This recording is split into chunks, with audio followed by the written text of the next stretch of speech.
Labas visiems ir šiandien šiek tiek neplanuotas video, toks visiškai ekspromtų iššovęs, kadangi vėl ant stalo yra joga, o aš nors pats jogos nelankau, bet jogas Lenovo labai mėgstu ir pasitaikė proga ne tik pažiūrėti šitą jogą, nes savo jogą jau jūs senai matėt, bet yra proga ir apžvelgti naująjį šių metų AMD Ryzen procesorių. Ir kas su juo yra keista, kad žodis, kurio aš jau pradedu realiai nemėgti, AI, atsirado ir procesorių pavadinimu.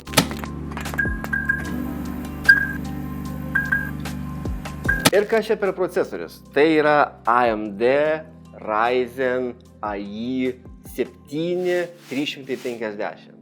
Pavadinimas tiesiog iš galvos šauna. Ir įdėtas būtinai žodis AI. Ir tas AI ne visai taip, kaip būna AI dirbtinio intelekto chatbotas, dirbtinio intelekto pagalbininkas, dirbtinio intelekto photoshopas. Ne, čia yra pavadinimas AI dėl to, kad jisai iš tiesų turi NPU mikroschemą, tą vadinamą Neural Processing Unit. Net nebandysiu išversti, ką tai reiškia. Ir tai yra mikroschema, būtent procesoriaus ir grafikos procesoriaus kombinuota dalis, kuri padeda jūsų kompiuterį esančiam dirbtinio intelekto servisui apdoroti greičiau jūsų užklausas. Ir yra manoma, kad šis daiktas gerai veiktų jūsų kompiuterį, jums reikia turėti maždaug apie 40 topsų. Tai būtų transakcinių operacijų per sekundę, kažkas tokio. Apie 40 topsų. Ir šis procesorius būtent jų turi 50, todėl techniškai jį galima vadinti AI, dirbtinio intelekto kompiuteriu. Jis netgi turi tą baisųjį Copilot Microsoft mygtuką, kuris šiai akimirkai nieko nedaro, nes aš jį išjungiu ir papasakosiu toj kodėl. Dabar trumpai apie architektūrą. Tai yra Zen 5 architektūra, šiais metais anonsuota, šiais metais pagaminta ir tai yra visiškai šviežias, dažais kvepiantis naujas šių metų procesorius. Jame gyvena Radeon 860M, tai yra RDNA 3.5. Kodėl 3.5? Šiais metais jau turėjome video apie naujas AMD vaizdo plokštės, kur RDNA buvo 4 architektūra. Ir ši architektūra tokia šiek tiek hibridinė ir jie nusprendė tiesiog, AMD, kodėlgi ne? Pavadinkim 3.5. Todėl jūs turite nei visų 4 RDNA architektūros savybės, nei 3 visas savybės. Toks tarpinis ir įtariu, kad tai yra dėl to pačio MPU. Tai yra 4+4 Zen klasteriai, hibridiniai jų šį kartą. Apie tai gal reiktų pasigilinti atskiram video, nes jau Intelio hibrid architektūrą mes žinom, ką reiškia P ir E branduoliai, o AMD architektūra man dar visiškai naujovė. Palaikoma atmintis yra DDR5 5600 arba LPDDR, kaip čia šiuo atveju gyvena, 7000-8000 megatransferių per sekundę, nebe megahercų. Ir palyginimui, aš skaitau, kad jisai būtų pats geriausias palyginimas su Intel 155H procesoriumi. Kodėl 155, o ne 200 architektūra? Intelio 200 architektūra nešiojimuose kompiuteriuose, mano nuomonė, buvo visiškai nelaimė, kadangi jie rebrandino 12 000 kartą ir žinot, kuo tai gali baigtis. Bet palyginimui aš juos lyginu dėl to, kad tai dienai 155H buvo, pavadinčiau, nešiojimų kompiuterių padidinto vatų naudojimo procesoriaus topas. Ir šiuo atveju aš pavadinčiau, kad tai yra kompiuteris, kuris vienas su kitu gali lygintis. Apart to, kad tas kompiuteris turėjo dirbtinio intelekto 11 topsų, todėl jo kaip ir negalima vadinti Copilot procesoriumi. Skamba baisiai, bet trumpai tariant, tai yra naujas AMD procesorius šių metų. Ir pažiūrėkim, ką jisai gali. Dabar, kaip tai veikia tas dirbtinis intelektas? Atsakyti tikrai negaliu, nes jis atlieka kažkokios modelio analizės lokaliai pačiam kompiuteryje, kai jūs klausėte konkrečiai Copiloto. Yra ir kitų programėlių, bet jomis yra šiek tiek per silpnas, todėl konkrečiai čia kalba eina praktiškai vien apie Copilotą. Ir dabar, kas man nepatiko iš karto, kodėl viena video dalis, priežastis, kodėl sugalvojau šitą video padaryti, nes reikėtų visus perspėti. Tas daiktas, dirbtinio intelekto AI daiktas, jisai valgo jūsų resursus, net jeigu jūs jo nenaudojat. Dabar, kaip tai atrodo? Atsimenat mano taisyklę, gauni naują nešiojamą kompiuterį, ištrini viską, ką viduje randi, įsirašai šviežiai Windowsus, tada žiūri, kaip seksis. Ir visiškai šviežiai įrašius Windowsus, įrašius tvarkyklės, angliškai driverius, daugiau nieko papildomai neįrašinėjus, aš žiūriu tas menedžerį nesuprantu, kodėl kompiuteris valgo apie 11 GB atminties nieko nedarydamas, visiškai nieko, viskas išjungta, atnaujinimai visi surašyti, užsikrovė 11 GB iš 16, įsivaizduojat? Tai kas bus, jeigu Chrome atsidarysi? Ir, tai neatrodo visiškai logiška, nes naujai šviežias kompiuteris turėtų valgyti apie 4-5, taip jau vadinkim, be optimizacijų. Ir pradedu domėtis, randu keletą procesų keistais pavadinimais. Ir Google'as priveda, kad tie procesai yra susiję su Copilotu. Ir pradedant aiškintis paaiškėja, kad Windows rasdami, jeigu jie randa, kad jūsų kompiuteris atitinka tuos minimalius 40 topsų dirbtinio intelekto darbui, jis jums aktyvuoja Copilotą ir šis viduje pasikuria visus reikiamus servisus, visas reikiamas aplinkas tam, kad galėtų jums asistuoti, padėti, automatiškai įsijungia Windows Recall, tie, kas nežinot, paieškokit, nenoriu gąsdinti. Ir visa tai jums kainuoja apie 5 GB rezervuotos atminties. Tiesiog lygiai vietai. Ir jeigu jūs pabandote nuėję į nustatymus, yra per nustatymų valdymų skydą, yra Copilot, yra Recall, visus šitus dalykus galima nuimti varneles, išjungti, bet išjungus atminties situacija nelabai pasikeičia. Gal į kokį 1 GB sutaupote, bet vis tiek sėdite ties 9-10 GB naudojimos ribos. Ir po tam tikro naudojimo radau vieną kitą pavyzdinį PowerShell skriptą, kurį paleidęs išjunginėjai tos procesus, išjunginėjai servisus ir kai visiškai išplėši, vadinkim, iš Windowsų tą Copilotą su visu Recall, jūsų atminties naudojimas grįžta, jūs vėl grįžtate prie standartinio 4,5 GB atminties tik užkrovus švarius Windows. Tai dabar čia toks būtų pasipiktinimas, tai iš Microsoft'o pusės. Gerai, jūs stumėt savo ten tą Copilotą, kuris yra kvaila ir nesėkminga ChatGPT versija. Ir vis tiek didžioji dalis modelio analizės tikriausiai vyksta cloud'e. Tai kodėl nepalik žmogui galimybės pasirinkti, ar jisai nori ar nenori šito dalyko. Antras, nes galų galiai reiktų netgi, kad į Windows įsirašymo metu arba pasileidimo metu perspėtų tave, kad žiūrėk, mes radom, kad tavo procesorius yra pajėgus aptarnauti Copilotą. Šaunu. Ar tu norėsi jį naudoti? Taip norėsiu. Šaunu, bet jis gali valgyti apie 3-5 GB atminties tam, kad atliktų visas analizės ir panašiai ir panašiai. Ar jūs su tuo sutinkat? Taip, sutinku. Prašau. Galbūt aš turiu kompiuterį su 60 GB RAM ir man tie 5 GB nieko nereiškia. Bet kai turi kompiuterį su 16 GB ir įlituotų ir juos atiduoti 5 atiduoti tam, ko niekada nenaudosi ir apie tave net nepasiklausi, ar tu nori juos atiduoti. Iš mano pusės tai atrodo visiškai nesąmonė. Ir aš dar suprašiau, gerai, tiek to įsijungia, home versija įsijungia automatiškai.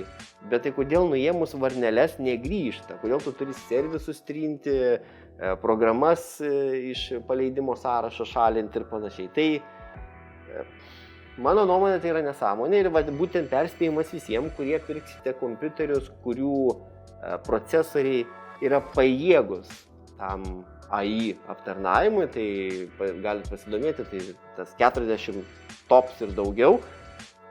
Būkite atsargus, jeigu pamatysite, kad kažkas vagia iš jūsų ramą, jūs žinot kas. Ką reikia daryti? Užsiimti chirurgiją, išlupinėti tą nesąmonę iš jūsų kompiuterio, kas irgi nėra labai paprasta. Va čia akimirkai kompiuteris sukasi, dirba gražiai, viskas veikia, bet jisai kraunasi 3 minutės. dėl to, kad išiminėdamas Copilotą turbūt šiek tiek per daug išėmiau ir dabar jisai bandydamas susikrauti kažko neranda ir tas suveikia turbūt tas angliškai timeoutas, jis laukia kažko, kas įsijungs, bet neįsijungia ir tada tiek to užsikrausiu. Tai čia būtų pirmas dalykas - dirbtinio intelekto. Paslydo mūsų AI, paslydo šį kartą. Dabar grįžkim prie architektūros. Nepaisant to, kad programinė dalis yra prasta ir mes tą kartuojam Windows'am nuo Windows 98 SE laikų turbūt. Grįžkim prie geležies. Geležis yra gera, procesorius yra stiprus. Jis iš mano minėta 155H Intel, jisai yra multicore rezultatai yra apie 10% stipresnis, vieno brandolio rezultatai jisai yra apie 14% stipresnis. Ir turint omeny, kad sąnaudos pilnai apkrovus, buvo testuotas Intel Lenovo ThinkBookas 155H ir šitas jogas su Ryzen 7 AI, Intelis valgė apie 30 W daugiau elektros. Visų pilnai apkrautas. Tai su 30 apie 30 W, gal 30% vadinkim taip mažiau valgomos elektros, turėti 10 multicore daugiau procentų rezultatų ir 14 single core, tai yra neblogai. Aišku, procesorius naujesnis, tai iš to galima buvo tikėtis. Dabar apie patį kompiuterį, kadangi jau grįžtam prie jogos, prie linksmesnių dalykų, kurių nereikia pykti ant nieko.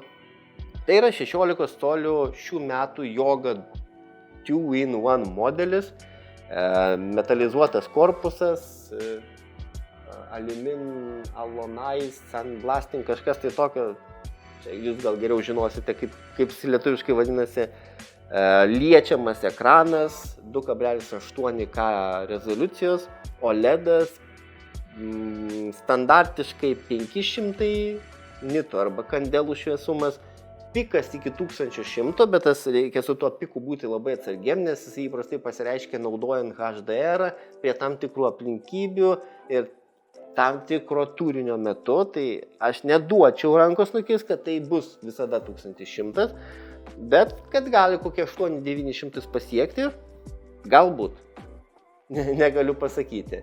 Wi-Fi 7, kadangi tai 25 metų kompiuteris, tai ir savaime, aišku, Wi-Fi 7 Realtek čipas, 65 W pakrovimas, kas paliko įspūdį, kad tai yra 5 megapikselių kamera. Aš būtent savo senukui, kuris tik 2 metų senukas yra, jame turėjau Full HD kamerą su IR sensorium ir jau jis man paliko įspūdį, kad atrodo neblogai. Bet čia yra 5 megapikselių kamera, tai galit pažiūrėti, kaip atrodo. Naudojam studijos lempas apšvietimui, kad susidaryti ryškesnį Sharperio video. Ir kaip matau, gal 5 megapikseliai netaip jau ir blogai atrodo. Gal net matosi, kad sufokusuoja dėžučių pavadinimus gale. O va čia palyginimai 1080 Yoga 14 colių modelyje kaip atrodo, 2 metų senumo kamera.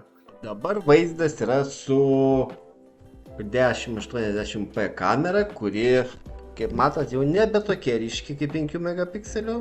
Dėžutės vis dar sufokusuoja, bet jau pats vaizdas šiek tiek išbluręs. Ypač, kai aš dabar žiūriu pats į save per 4K ekraną, tai įsivaizduojat. 1080 išplečia taip, atrodo tikrai nekaip ir net galbūt sakyčiau pats kampas yra šiek tiek siauresnis, tai štai jums ir palyginimas.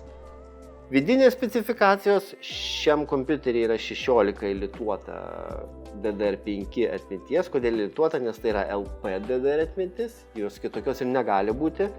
Tiek mano senukas, tiek šitas turi po terabaitą Samsung NVMe PCI Express 4 SSD diską, kurio greitis, kaip matot, yra neblogas. Praktiškai atitinka PCI Express 4 magistralės teikiamus privalumus. Ir kas dar paliko įspūdį, kad kaina jo yra tikrai nebloga. Aišku, tai yra 16 colių. 16 colių visą laiką būna šiek tiek pigesni negu 13 arba 14. negaliu pasakyti kodėl. Čia panašiai kaip su drabužiais. 2 skirtingi drabužiai, to pačio modelio skirtingų dydžių, ta pati kaina. Medžiagos daugiau, mažiau sunaudoja. Tai čia irgi metalo daugiau, mažiau, bet šitas daiktas kainavo 1611 eurų prieš 2 metus. Šitas daiktas šiai dienai kainuoja 1065 eurus. Ir šitas procesorius, šitą procesorių tiesiog paguldo. Vaizdo plokštės galimybės yra visai kitos. Ekranas irgi taip pat yra 10 finger, tas standartas liečiamas. Tai atrodo labai fainai. Tai dabar tas mums ką beliko palyginti, galbūt tai ekrano kokybė. Man pačiam įdomu, kas nugalėtų. Ar 4K OLEDas su mažiau šviesumo, ar 2,8K OLEDas su daugiau šviesumo ir 120 Hz. Aš pats asmeniškai tokį norėjau turėti šiame modelyje, bet kadangi jo nebuvo, tai vat likau su 4K. Tai tokia apžvalga. Dėl procesoriaus būkite atsargus, procesorius geras, Windowsai blogi, tai šitoj vietoj reikia padaryti šiokias tokias išvadas prieš perkant jį. Su Inteliu lygiai tas pats gali pasitaikyti 268V procesoriuose, kur dirbtinio intelekto tops taip pat yra apie 50 ir yra rizika, kad Intelis lygiai taip pat reaguos kaip AMD ir gausite kažkas atsikas dalį jūsų atminties. Pats nešiojamas kompiuteris labai fainas, ir kad tai yra 100% pilnavertiška joga. Kaip matot, tai yra jogiška joga, nes buvo momentas, kai Lenovo gamino jogas, kurios nebuvo liečiamos ir negalėjo persisukti. Tai čia yra 100% jogas, kaip minėjau, liečiama. Tai ekrano kokybę įvertinkit patys pažiūrėję, nes mes dabar su Viliumi eisim jo žiūrėti, aš iš tiesų dar nelyginau jų, tai pasižiūrėsite patys. Kainos skirtumas įvardytas ir, na ką, šiam kartui tiek ir atsargiau su tuo dirbtiniu intelektu kitam kartui. Ate!